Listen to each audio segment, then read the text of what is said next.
Good morning, everybody. Good morning. So yesterday I was Googling about crime because I do watch a lot of National Geographic prison shows. And yesterday I was watching a prison movie called Shot Caller, which is on Netflix. And I don't know what prompted me to watch that, but I'm just like, okay, I'll watch it. But I didn't know it was violent. I mean, I'm not really prone to watching violence, but for some reason I was in the mood to watch something like that.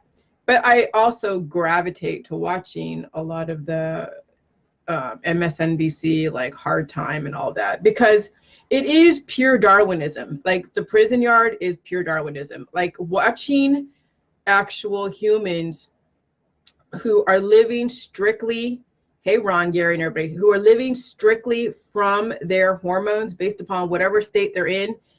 It's like watching National Geographic, literally. I mean, it really is. It's like really watching the law and the rule of the jungle. And it's a whole different life, when you're watching these prison shows, because you don't want to have that kind of world in society.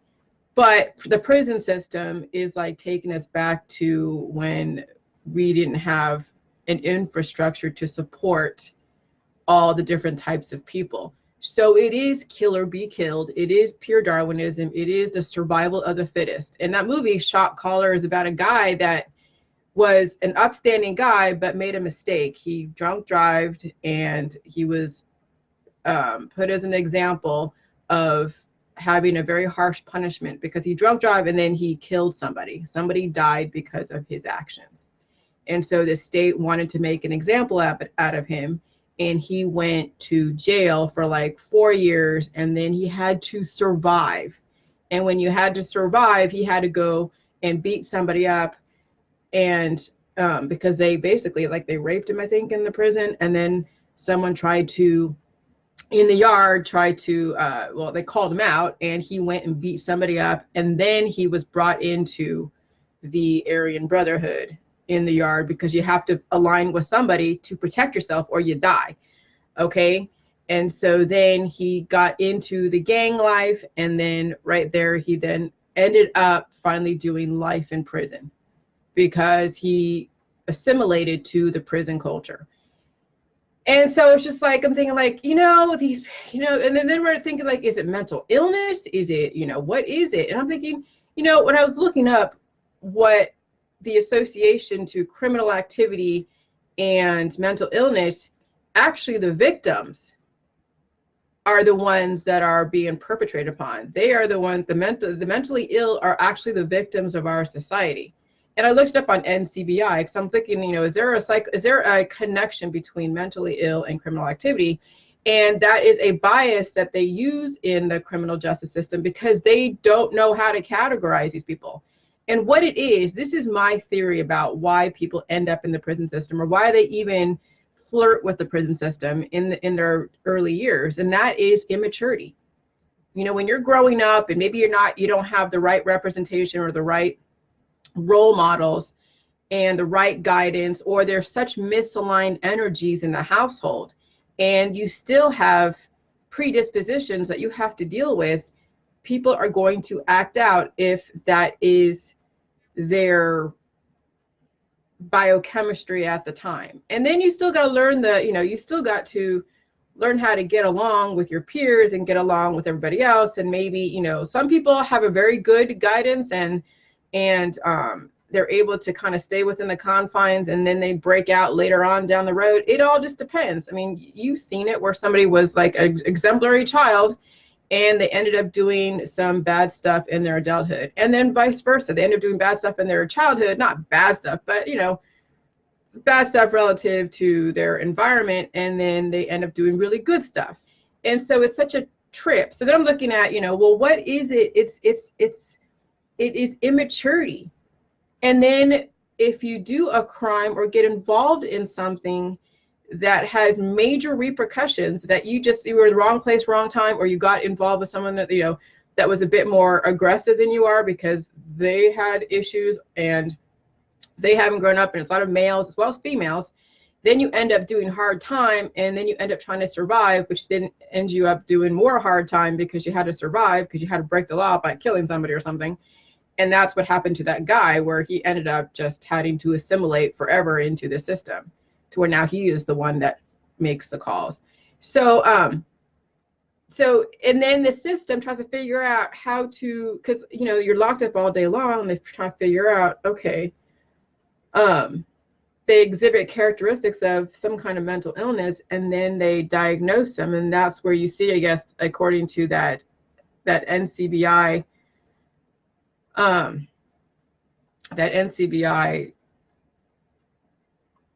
research article through PubMed, is that the diagnosis of mental illness is actually, it's misdiagnosis. So, and then I'm thinking, like, this is another look up. When do men finally mature? Men don't finally mature until after age of 43. So if men can actually survive and not get put in jail, not have too many issues going on, before the age of 40, and they survive their teens and 20s and 30s, they will be an amazing person after age 43. And then what happens is, in our society, people pass away like maybe 20 or 30 years after that. So you get a guy in the best part of their life for only 20 years in our society. Well, no wonder our society is going to shit in a lot of ways, because we're not allowing our men to have a longer time making better choices. And so then you're seeing then a compound, what is it? The compound, how would I say it? Fallout from so many males that make the wrong choices in their teens, 20s, and 30s. Because even males that are not, and here's what I said as far as what would contribute to somebody breaking the law. Okay, so when you think about the prison system, is made up of 2.3 million people, and many of it may have been misdiagnosed with mental illness. When you think about those that break the law, so many factors contribute to why they do what they do. Well, one is like hormonal imbalances, impulse control issues. Okay, so that's like with anything growing up. You come into this world already at a deficit. You already have predispositions that are being exhibited or being triggered, or they're yet to be triggered or exhibited, just based upon what's going on in that environment. And you may not have good role models and guidance, and obviously lack of training and development based upon the area and who it is you're being raised with. And then, yeah, poverty, as well as access to too many resources. There are very, very entitled, privileged children that don't have any boundaries. And so they also will do whatever the hell they want until the law then curbs their behaviors. And then they learn the hard way, because they realize that they don't shape up, or they will ship out, and literally they will ship out into the prison system. Okay, or what would cause someone to go to jail and stay there is like misaligned energies in the home, triggering predispositions. When you have a kid and a mom and a dad and a brother and a sister, and nobody's getting along, and they're triggering each other all over the place, and they end up going to jail doing something stupid. Okay, or then you feel really somebody feels really just like they're being limited at home, and they want to have freedom through the streets, but they don't have enough forethought to realize that they have to learn how to fend for themselves, so to feed and clothe themselves, but the draw of the streets and the freedom and doing whatever the hell you want, which is basically like pure Darwinism, is more tempting than being restrained at home doing what you're supposed to do. So, what if all the juvenile delinquents and the criminals are people who struggle with learning, growing up, and looping from traumas of past, present, and future? And so, this is something that should be studied as far as the mental health system, the prison system. But then the prison system, they make a lot of money off of very able-bodied people who can do slave labor type of jobs. When you're trying to pass time because you're doing 4, 5, 10 years in prison, you're making license plates, you're making whatever, and for pennies on the dollar. So the prison system is obviously a lucrative business, and it's utilizing slave labor. And very able-bodied people end up in the prison system working for absolutely nothing. And so that's probably why there isn't too much resources to rehabilitate, because if they tried to rehabilitate everybody, then yeah, the prison system would lose a major revenue source, which is kids that don't have enough restraint or enough people looking after them to protect them from the system taking advantage. And that's unfortunate, but that's kind of the reality. I mean, if you can't make it, in regular society, then you're going to have to make it somewhere else where, instead of having due process, which is basically right now, my neighborhood, you have due process. But when you're in the prison system, there's no due process. It is kill or be killed. And that's not where anyone really should be, because that's not America. The prison system is not America. The prison system is like living in a third world country. And it's a true, that's why there's so many shows, especially on National Geographic, about the prison system, or on MSNBC, because it is a whole different world, none of which I would want to ever be in on a long-term basis. So, and then you have people that fly under the radar, okay, that will do all the good, like I say, that will go get their degrees, they will go and do what is necessary to make it in our society, but yet their biological urges are triggering, and because they're in an environment where it triggers them, and then they commit crimes. And so even though they may look like an upstanding member of society, and they look like, with all intents and purposes, like a normal person, but they have major imbalances that have been hidden for a long time. They flew under the radar, and then they commit crimes in the prime of their life. And so, the whole thing with the J juice is to finally help a person grow up. What does that mean? It's getting their body, mind, and spirit all aligned, and the hormones regulated, so they're not driving you to do something crazy and it slows you down. Okay? I mean, me taking the J juice, I felt a couple of years ago like I had to go and do all these things. And I drove my husband crazy because, I'm so used to being out and about doing so much stuff on the weekends, and that's what I was raised with.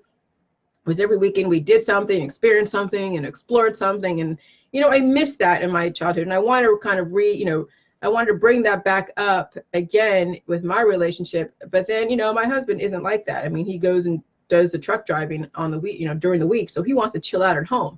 And I'm like wanting to go and do stuff. And he's like, I want to chill. And so that was always a conflict.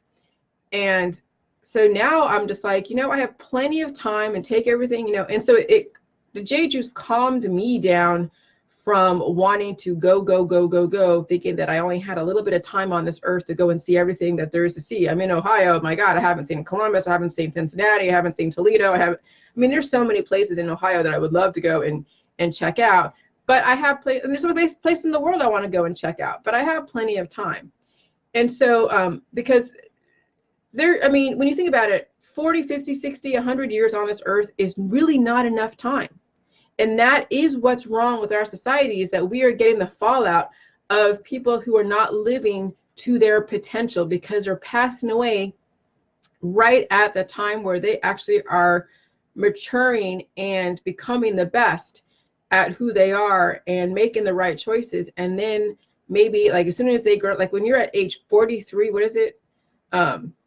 For males, the age of 43, they grow up at the age of 43, a full 11 years after a woman matures. So women mature at 30 something. And I remember I matured at 30 something, and men don't mature until after their 40s. And then it's like, okay. And then they start seeing stuff happen to them, and then they start degrading, and then you don't get to see the full potential of that male. Okay. And that is what sucks. Okay. And so what if we're able to allow us, our males and female, to be able to reach a point of maturity, okay, and see the fruits of your maturity without wondering if you're going to kick off in like 5 or 10 years. I mean, it takes you 40 years to mature. You need at least now 1,000 more years to then be this mature person to do and make the best choices. So for a woman, she matures at 33. Okay, they say, as far as just universally generally, they did a survey and women tend to mature at age 33, and then they start triggering stuff at 40 and 50 and then 60. Okay, and then what happens is that some women now are seeing issues in their 40s and 50s, and they don't even make it to 60. So that's why you're seeing these girls that are maturing and these boys and girls that are, you know, getting degrees and getting all of these highfalutin type of academic milestones met at such an early age, because they are maturing faster because of how progressive their human growth hormone is accelerating, which means they're going to die sooner unless they go in and fix the issues so they don't accelerate the aging process. So you're going to see kids that are far more mature than what you think the age is back when we were like in the 80s. Okay? I mean, I'm seeing kids that are like 14, 15. They look like they're in their 30s. I'm like, you're 13, you're 14, you're 15? I mean, they're wearing the crazy clothes. They even talk. I mean, when you get on like the Ellen DeGeneres show and you're watching, I mean, I'm watching these talk shows, right? This 16-year-old that's like, you know, that or 17 or 18, whatever, she's 17 and she's like a singer. She sounds like she's in her 30s or 20s. And they have the demeanor. Like, they grow up that quickly, but then they start triggering things quickly. If they're lucky, they may be able to have a stay of execution, and some of these, you know, these stars in Hollywood are able to afford all the plastic surgery and the latest stuff, but that only goes so far. So what if, you know, we could head off the potential for a child to end up making a horrible mistake because of the fact that they are trying to grow up in a society that's not friendly.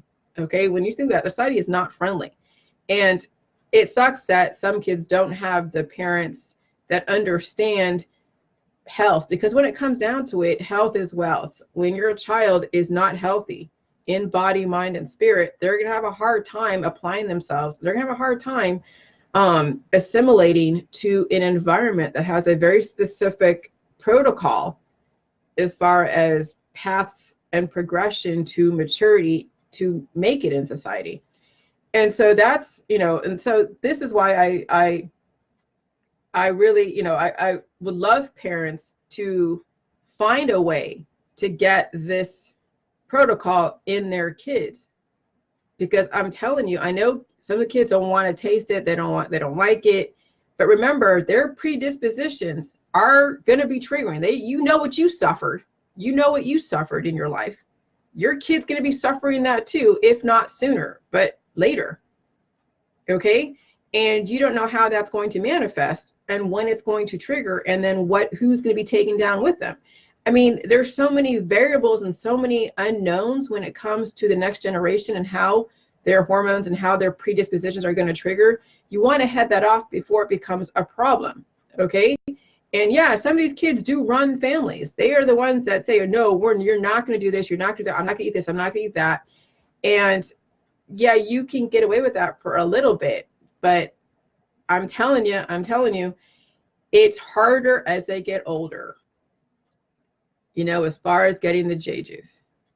Now, you hope that what you did prior to the J juice put them on the right kind of path so they don't end up somewhere like these prison systems. But, and then maybe when they see how sick you were and they see how healthy you are, and they see then, if you talk to them about J juice and sickness and health and all this other stuff and whatever, they might get it. But you don't even have to go there. I mean, even just saying, hey, I'm the mom here, take this, take a sip of this. I'm the mother, this is good for your health type of thing. And putting your foot down would go extremely far, because right now it's hard to talk about something as advanced and so technical as J juice and how it's going to affect your future, because a lot of kids, especially young kids, don't understand future thought. They're living in their hormones right now. And that's what you see right now, even in adults. They live right, they have impulse control, and they lack forethought. And when they make decisions, it's based upon what they want, what they see is what is normal. And they don't see then the ramifications of their decisions until it happens. And then they have to go and make another decision that affects not only that thing, but also their life. And so when you grow up, you start actually thinking, way beyond, the now. And that's one of the biggest things that, that men and women have issues with, especially with men who don't mature until past 43. So, which makes sense. I mean, my husband, I met him when he was 36. Okay. He still has, he's a guy, and he definitely fits this whole thing. I'm not saying he's immature. He's definitely more mature than most men out there. But I mean, he was a dude that grew up in Ohio, did his stuff. He basically he came out relatively clean when you think about it, based upon the area that he lived in, the socioeconomic. So I mean, he didn't end up in jail forever and doing anything crazy. But I mean, men, if you can escape long-term jail and major issues, you are lucky. But my husband, he's a smart dude. So he for what he grew up with, he definitely did better than most people out there. So, and so he's maturing, and he's, forethought and all this stuff. He's actually, he's pretty smart. But it's a crapshoot with guys out there. It's a crapshoot because some never grow up. Some will never grow up, and some will keep making bad choices until the law goes and then tries to curb them. But then sometimes it's too late. And so if we can get J juice in our kids at a young age, you won't have to risk the potential of predispositions triggering, where it would trigger government and law to come in and intersect. That's the point of J juice, is that right now we don't want, because right now why our society is so crazy is we have people who are dying and they end up making wrong choices and causing chaos. We have people growing up making wrong choices and causing chaos. And so really where the whole balance lays within, and what our society is leaning on, and what our society is being supported by, are the people who are in their 40s and who are in their women. We rely on women in their 30s, and rely on men in their 40s, between 40s and 50s, before they start degrading. That's what our society is basically supported by, is the middle-aged people. Okay.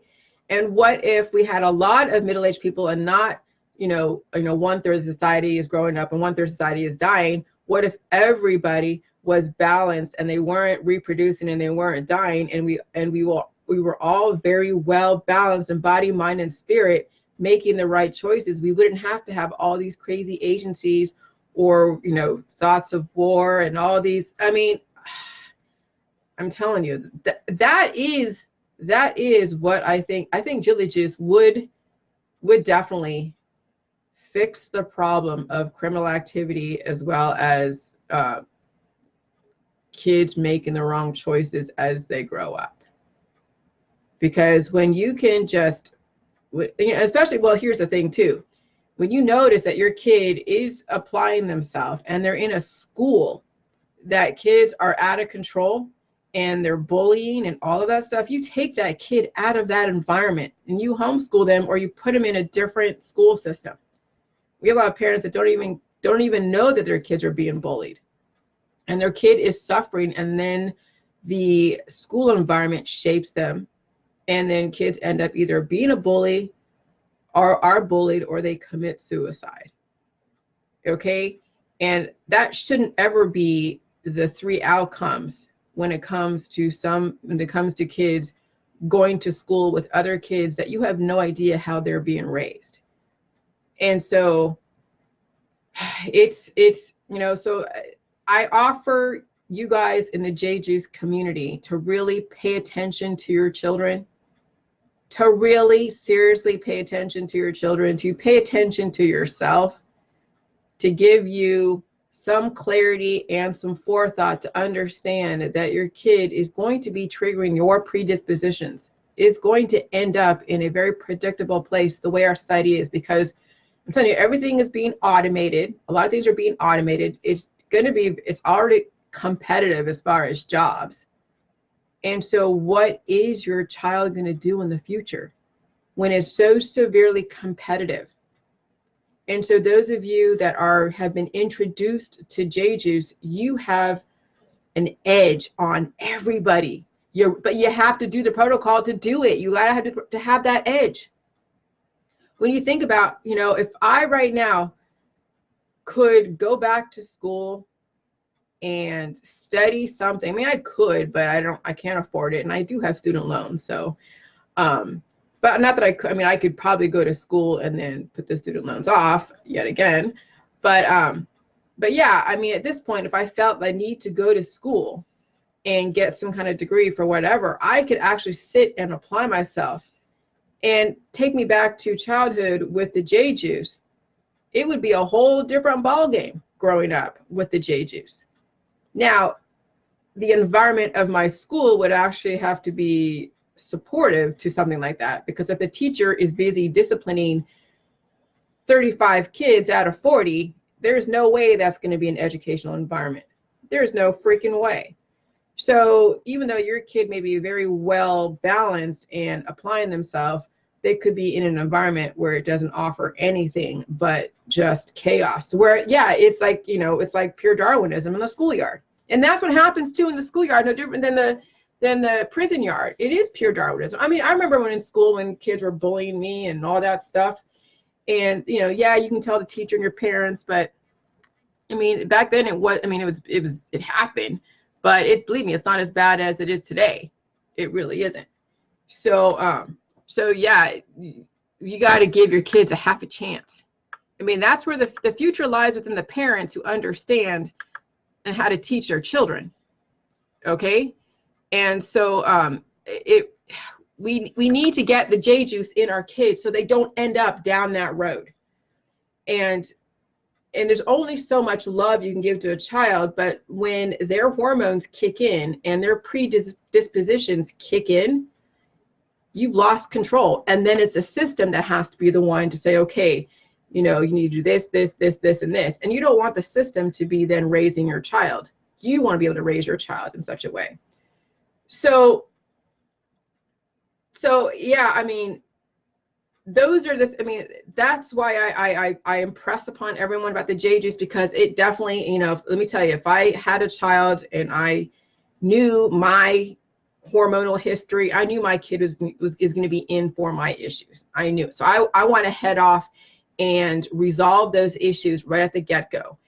And the way, to do that is to say, okay, we need to get the nutrition in you, bring up your predispositions, resolve them when you're young, when you don't have too many people tripping out on you or depending upon you, because it's hard to resolve your issues when you're an adult, when you have people depending upon you, when you have a status in society.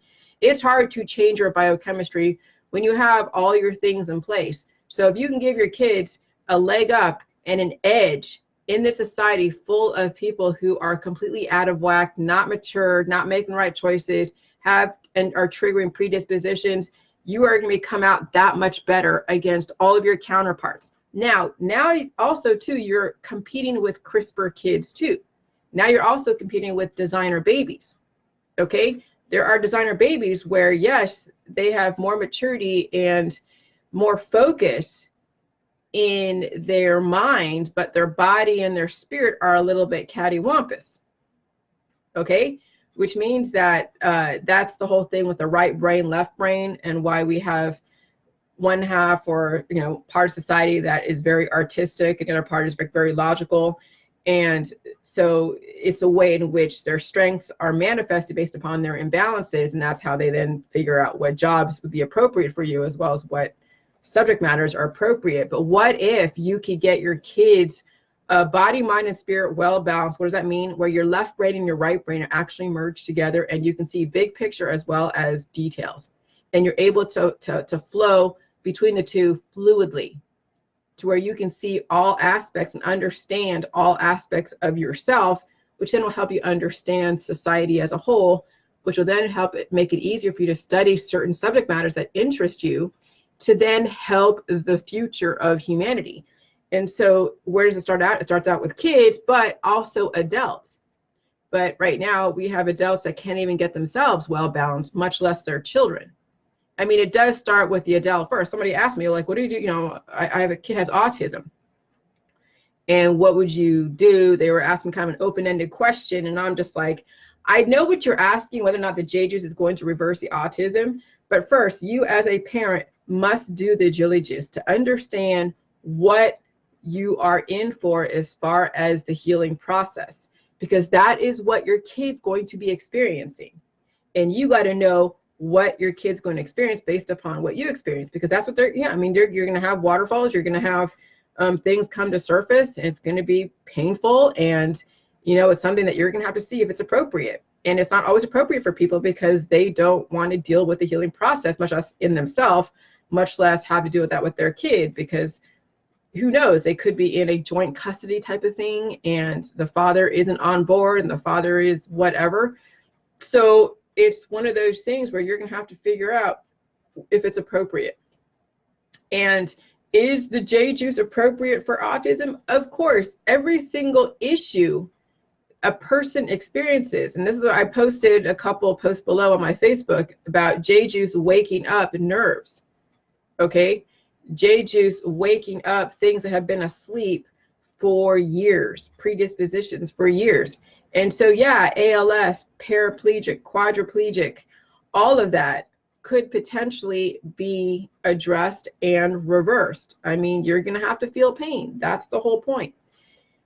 So, so J juice would be a great weapon in the arsenal against the prison system, against people making money off of kids that are able-bodied but are not making the right choices. And so, I don't know, it's something that needs to be introduced, because yes, we do have a lot of males out there and females that are stuck and looping in a certain part of their development. Yes, they may be carrying jobs. Yes, they will pay their bills and do whatever, but the decision-making ability is lacking.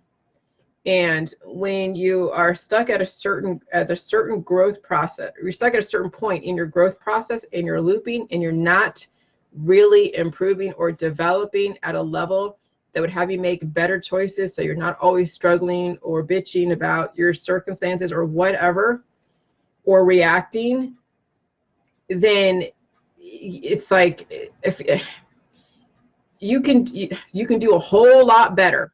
You can do a whole lot better if you're able to break from that looping, because that's kind of what goes on right now, is we have people stuck at a certain point in their maturity and they can't get beyond that. And then that's why you see then people making the same mistakes.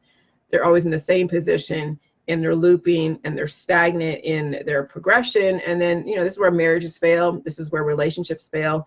This is where a lot of things fail, is because people cannot get past a certain point in their maturity process. And so the J juice kind of like is like a defibrillator. It kind of wakes you up and gets you past a certain point, and that way you can keep making revelations and keep having, and then you have self-reflection. I'm telling you, self-reflection is missing in our society. When somebody actually can self-reflect and realize where they went wrong, what they did to warrant them to make this decision, to then make another decision, that is paramount with the J juice, is where you're able to self-reflect and realize that everything you put out there, what you project, okay, or what you say about other people, or what your complaints are, or what the issues are out there in society, right, is a self-reflection of you. It's like putting a mirror up. And when you're on the J juice and you're reading all these different posts on Facebook, and when things trigger you, it means that this person is triggering something in you that you know that you did the same thing that they did, and you want to help them. So sometimes I do see stuff that would trigger me, like someone talking about anti-vax, and they're like, oh, the vaccines do this and they do that, and they cause this person's disease. And I'm going like, you know, blaming your predisposition has become a multi-billion-dollar industry. This is why some people get reactions, people don't, because about predisposition, da da da. And that's all I say. And then I unfollow them. You know, either they block me or they delete it, whatever. But at least they understand a different point of view on a subject matter that they have been looping in for some time. When someone says, like, oh yeah, karma and people, you know, being racist and doing that, I mean, it's another energy. And the thing with racism is that people are attracted to each other, and they manifest their energies of attraction in through their imbalanced biochemistry. And it doesn't mean that you entertain that and you go and try to change them. You just realize that, you know, it's like they're giving you an energy, whatever it is, and they're self-reflecting when you think about it in a very imbalanced, immature way. But it is self-reflection. Any kind of hatred towards anybody, no matter what it is a type of self-reflection. And that's what you get when you grow up, is that everything that you say and that you do is a self-reflection on you. And when you come to terms with that and you see that, then you start being mindful of what you do. And then you're always catching yourself whenever you're hating someone or something, or being, you know, critical or someone or something. It really is you that has those tendencies and those characteristics, and you're just projecting. And let me tell you, a very well-balanced person would not entertain things that are not serving their, I mean, we don't have to hate anybody. You can acknowledge that there are imbalances out there and realize that people will send you energy that isn't necessarily like positive, but they're still sending you energy because they have an attraction to you in some way. But you don't always have to entertain all the energies out there. Okay, you want to entertain energies that serve you, that lift you up, not bring you down. But you know that when people do try to bring you down, it's because of their issues. And that's it. And so that's the whole point of the J juice. But when you're looping and you're immature and you haven't gone past a certain point of your maturity, there's no way you're going to realize and understand self-reflection or have any kind of forethought, or understand how to help your kids not trigger predisposition that will end up being a crapshoot, as far as will they end up in the system or will they end up being a very productive member of society. And some kids that have too many access to resources tend to be very, you know, self-indulgent and have no boundaries and may end up in the system. I mean, there's a guy, Matt Little, here in Carrollton, who whose parents own a farm out there. I mean, you may have seen it on the news, and he's going through, he sold some drugs to a kid that passed away, and he has access to so many resources. I mean, he had access to all these trucks and all these things, and his parents probably gave him everything he wanted. And he ended up, instead of going down a road where he could be a productive member of society, he ended up selling drugs that a kid then ended up dying, to where then him and somebody else buried that child somewhere on his property. And now he's going to go through a trial in July to then figure out his sentencing. And I'm like, how does a kid who has all this access to resources and such a future end up making these horrible choices? And it's because of the fact that the parents haven't matured past a certain point. They gave him whatever he wanted, and he ended up making bad choices because no one held him accountable. And that's kind of why you see people who, like, you know, like the John F. Kennedys, the Kennedy clan, they call it the Kennedy curse. Well, they have so many access to resources, and they were able to fly uninhibited, do whatever the hell they want, literally fly uninhibited. And that's how John F. Kennedy Jr. died, is the fact that he took a plane to you know, what is it? Something Vineyard, Martha's Vineyard, and he ended up flying upside down because he couldn't tell which was the horizon, whether it's the ocean or the sky. That would be scary. But the Kennedys had access to so many resources, and they were never really held accountable for all their stuff. So they end up dying young because no one really curbed their hormonal indulgences. And so the J juice calms down the hormones, so you're not making horrible choices, regardless if you're in poverty or you have access to so many resources. Okay? And so that's the whole point of the J juice, is that you're able to manage your hormones so you don't make bad decisions. And unfortunately, not everybody is going to do the J juice. So you're going to be around people who are making horrible decisions, Okay. And then you have to figure out how you got to deal with that. And and it's a tough thing when you live in a society where you can see somebody has so much potential, but they can't get out of their own way because of, their background and all of that. And the fact that they cannot curb their hormones. So, it's just another thing to think about. Those of you who are exploring J juice, is the fact that we have a lot of juveniles that are in adult bodies making decisions as if they were adults. We have a lot of juveniles in adult bodies making decisions. And this is why you see sexual predators as well as people making wrong choices when it comes to criminal activity as well. I mean, it doesn't mean they're mentally ill, no, but they haven't grown up yet. And when you haven't grown up yet, you're going to make choices based upon your impulses. And so the whole thing with the J juice is to now give you a different focus and calm down those urges, whatever they are, and have you think before you act. Because yes, there's rules in our society that will make sure it promotes life. That's why we have law and order in our society. That's why we have the law. We don't live in a prison yard, and we don't live in the jungle. We don't live in a schoolyard that's not being supervised correctly, because yeah, some schoolyards are like the prison yard. Okay. I mean, you think about it. And so if we can understand that we do have a lot of people who are in adult bodies with very juvenile biochemistry and juvenile thought processes, it'll help you understand how in which you can raise your child to not end up being in a juvenile in an adult body, trying to play a part. We have a lot of adults that are trying to play a part of being an adult, but they don't have the capacity in their body on a biological level to make the right choices. Maybe they will.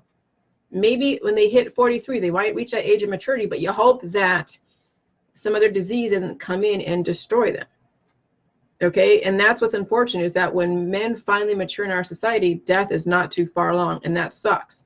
And so if we can allow the J juice to prolong the men's lives as well as the women's lives, and we can get the best out of the men in our society, so we're not talking about toxic testosterone or toxic male, because you see that people are trying to characterize males as toxic. No, males aren't toxic. They just haven't, matured their biochemistry because of the predispositions. Okay? They're not mentally ill. They're not toxic. They're not anything that people want to characterize them. It's the fact that we have a system that doesn't allow people to mature at an earlier rate to see the best out of them. And then the system, destroys a person before they're able to reach their optimum potential. And that's unfortunate. So that's the whole thing with the J juice, is that we can actually reach optimum potential in both males and females, and we don't have to die soon after that. And, that's, but again, it's going to be difficult to get that across when you do, when you have people who are still stuck in their own predispositions, and they raise kids who are going to be triggering the same predispositions. Okay. Or you have people that are afraid of pain, don't want to deal with pain, so they'll be stuck in their biochemistry, inflicting pain without it working to somebody's benefit. Because here's the thing, I inflict pain with the J juice because it's about healing, but there's a benefit to it, and the J juice is not poisonous, but you have to heal. There are those that inflict pain upon others that doesn't serve the person they're inflicting pain upon. It serves you, but it doesn't serve the other person. And so, can pain work to your benefit or work to somebody else's benefit? The pain that Jilly Juice is inflicting upon you is a healing pain that eventually you'll never have to feel that pain again, because it's a juice, it's a cabbage juice, it's not poisonous, that is actually going to work for you. But you have to understand the science behind it. But there are those that inflict pain upon others, and it makes no benefit for you, but for them. And with the J juice, you'll understand who those people are, and you will separate yourself from those people. Okay, so it's definitely a paradox when you think about the J juice, because you're teetering on a scale that is like as above, so below, the intention, and it's just, I'm trying to figure out how to even explain how J juice, well, yeah, I mean, it's like as above, so below. You can have like the parallel lives, like I guess what people are saying, that the scientists trying to open up a parallel universe, like seeing all the spirits that are in the dead are out there. I don't want to see that side of the world, but there is probably a parallel universe that's like us, but in the, you know, that's living in the dead world versus the alive world. But that's all the imbalances. So right now, if you actually juxtaposition, you cut in half, like right now you look at this transmission and then you see another transmission of the same thing of me, but in a messed up way, of a person who's passed away, living off their hormones, and they're all just like hormonally out. And you see me just really calm and chill. That's kind of like what's going on in our society, is that people are making their way to the spirit world, where they're living off their hormones, indulgent in all this stuff, and just completely uninhibited, and like really extreme. But you're seeing characteristics of people going into that world in this world. And so that's kind of the J-juice, where I'm trying to like not have you go to that world, where you stay in this world and be balanced, and not be in a world where it's chaos, because that's what death is. It's death and chaos. Okay, that's where all the hormones are at, you know, cattywampus and everything else. Okay, so if you can be in this world, law and order, life and order, well balanced, not committing crimes against people, following the rule of law, not the law of the jungle, you can have a really awesome indefinite life. You really can. Okay, and so that is what we are attempting to offer to people who are willing to listen. So, and it's challenging. It really is, because pain can work against you until you pass away, and the specific measurable results of pain working against you when a person is aging and degrading, making horrible choices. And then you have pain working for you, where you're reversing your issues and you're seeing yourself growing younger and younger, more tolerant of everybody, and then putting your boundaries down. And then, you know, people are going to be with who they are. You don't hate them. You acknowledge they exist, but you don't entertain them. And then you put them in their perspective place, and then you just deal with people that you know are going to be bringing you up. And that's the whole point of J-juice, is to understand how to adapt into a world that isn't exactly 100%, you know, balanced. Because no matter what, even the universe, the environment, the climate, the universe out there, you have comets coming in and out of the atmosphere, you have shooting stars, you have, you know, what do you call it, nebulas, and all these different things doing what it does. You're seeing all these different things, and there's nothing that's 100% stable. You're always going to have fluctuations in the universe, as well as in your environment, as well as in your internal environment. And can you adapt to those fluctuations? That's the point of J-juice, is can you adapt to the environment? You know, obviously, if there's a big, huge comet that's bigger than Earth and hits us, well, let's see you later. But that hasn't happened yet. And so we're dealing with things that, you know, there's certain mild fluctuations that the body can adapt to. And so can you adapt to it? But yeah. But that was just some other revelation that I wanted to focus on, because I thought that all criminal activity had to do with some kind of mental illness. And I'm sure there's a certain amount of issues, but as far as diagnosable in the DSM-VII, whatever, the DSM, the diagnostics manual, there are people that, yes, that tend to have these, and they're schizophrenic or something, and it tends to make them do crimes. But not everybody who's a criminal or has been put in jail is mentally ill. They just made some bad choices through growing up.